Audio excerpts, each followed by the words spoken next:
Hey guys, what's going on? And welcome back to another Let's Play Aria of Sorrow episode. I am your host, the ever-fearful Vicarious Brian. So today we're going to be moving on to this gray area of the map. And I think that is I don't know, it's not the dining hall. It might be...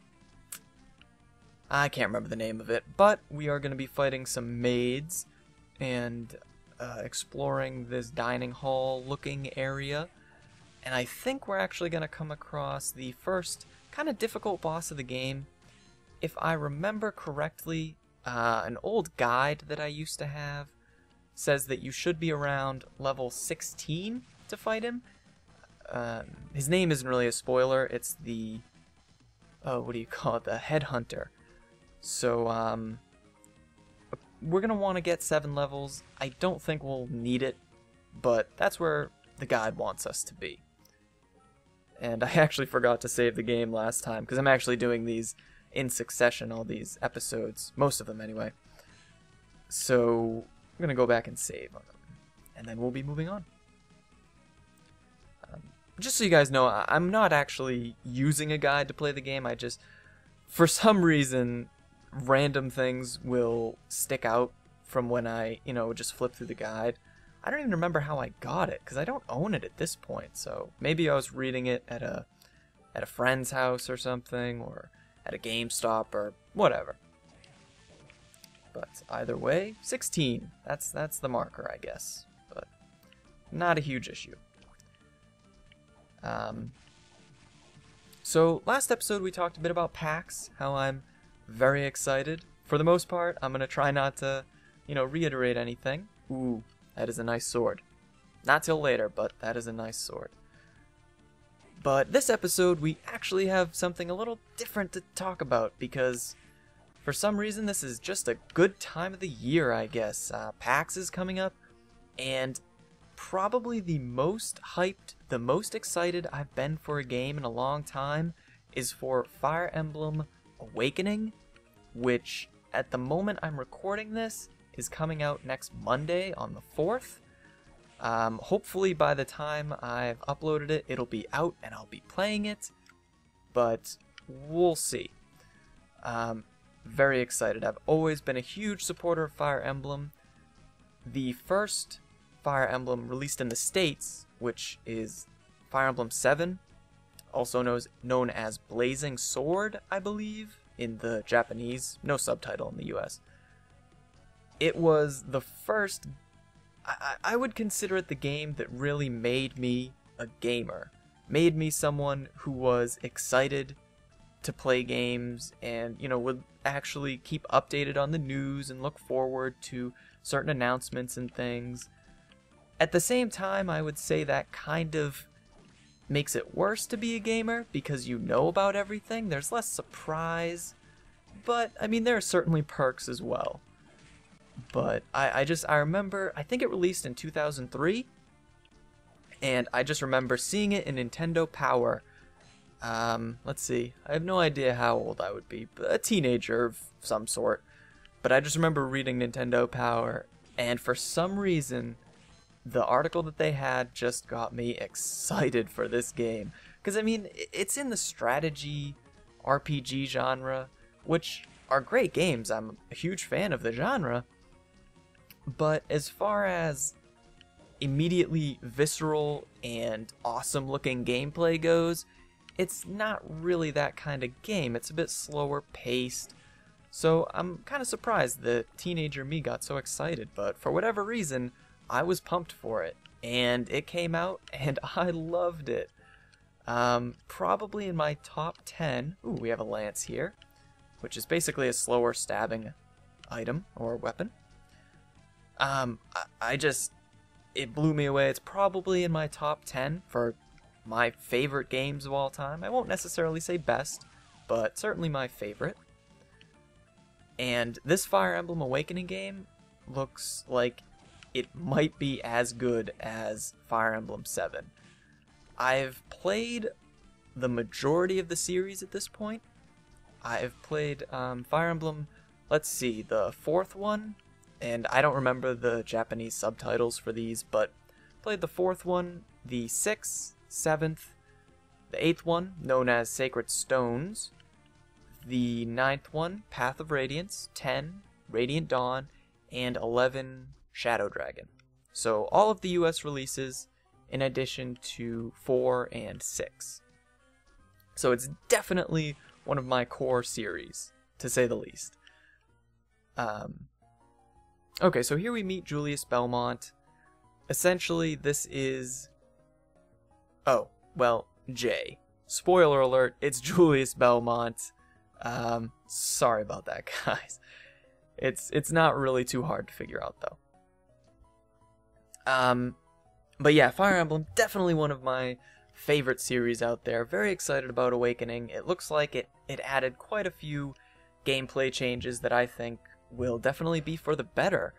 I checked out the demo on the 3DS eShop, I think it's called, and I just cannot wait. It's the first game I've pre-ordered ever. So, I mean, that says something. I am a bit worried about the DLC portion. I've always been a staunch opponent of DLC. I don't think that individually all DLC is bad. There's certainly good DLC out there, but just as a general market force, the sort of games that it promotes... Ooh, Durga. That's actually a pretty nice... We're going to check out the damage that does compared to Axe Armor. Oops. I'm not a fan of the sort of games and practices that it creates. Let's see. Alright, so I think I'm going to go with that, because I believe it's stronger than 1 axe hit, and not as strong as 2 axe hits, but certainly easier to pull off. Let's see.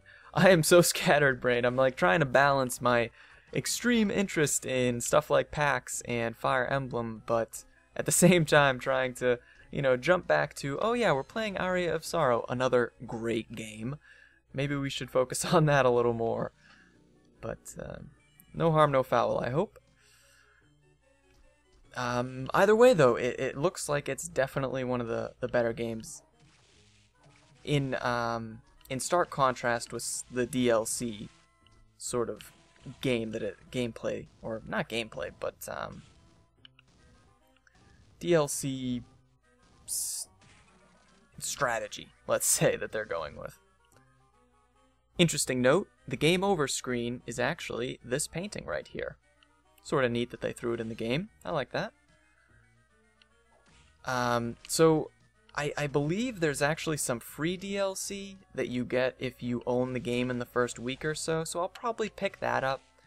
But outside of that, I'm probably not going to buy any of the DLC, even though I love the game, or I'm assuming I'll love the game and I love the series. But I don't really agree with the practice. We have samurai armor here. That's pretty good. Raise our defense, keeps our high attack. One of the reasons in particular, I guess each DLC is 1 chapter, I believe. And you can get different items and characters from that DLC from previous Fire Emblems, I guess. And, $1 or $2 per chapter, I'm not sure if that's a good deal to me. That seems... It just seems like a bit much. I guess technically it's the same price about that you pay for the game itself. I think the game is about 25, 30 chapters, something like that. The game costs $40, so you're actually paying a little above that for the base game. But at the same time, you gotta figure DLC is a lot easier to implement than actually creating a game from scratch. So I don't think the price is right for me for the DLC. We'll see, maybe my tune will change. Maybe the DLC will be, particularly cool, but for now, not a fan. Also, I've heard that some of the core items from the Fire Emblem series, stuff like the silver card, which is a card that you usually get in like a side chapter in the Fire Emblem games for free to make all your purchases half price. It's a staple of the series, and yet for this one you have to get it in a DLC chapter that you have to pay for. So that makes me very worried in particular. I'm not a fan of that practice, definitely, because that just seems to sum up everything that makes me wary about DLC. DLC could very easily be something awesome, like expansion packs for old PC games, stuff like Warcraft 3, StarCraft, Brood War, and StarCraft, 2 right now.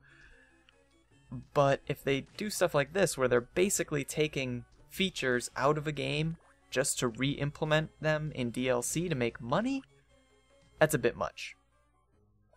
I'm gonna try and move away from talking about DLC. I know you guys might have your own opinions. In fact, I'd like to hear them. If you have any issues with some of my opinions on DLC, stuff like that, let me know where you think I might be wrong. And, if you agree, it's always nice to have someone out there who's like, yeah, I'm totally with you on that. So, let me know how you guys feel about it. Or, if you want to talk Fire Emblem with me, definitely do that, because I can't wait. Very excited. So PAX and Fire Emblem.